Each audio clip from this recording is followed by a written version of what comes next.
bari yau in je gurin boka cika aiki ai ga can ma yana aikin. Salamu alaikum. Kai ba wani sallama. Akarama kallu. Boka cika aiki.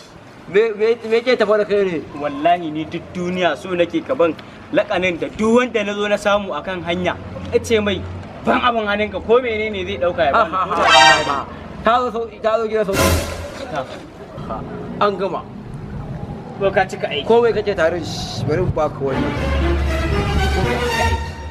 Komai mutum yake abin da kake tare shi mutum sai ya dauka ya baka. Allah boka. Wallahi sai ya dauka ya baka. Ka sashi aljihun ka. Boka cika aiki. Boka cika aiki. Yawwa. Ina yin ka boka. Ba da wani abin sadaka. Ba da wani abin kawai shine wannan abin da zaka je. To abin sadaka. Ba sai ka bari ba. Kai.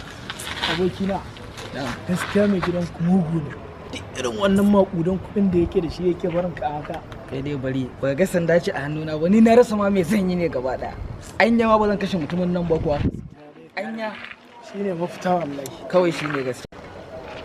Kai ya ne ku bani abin hannunku. Ka ga muna cikin wanda yayin zai zo ya ce mu bashi abin hannun mu. Ku bani abin hannunku na ce, ko ku ji bane ne?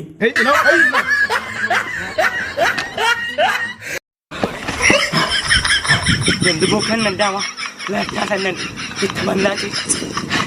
In ma mutum na bai rike Allah ba ma, ba dai ka biya za a yi.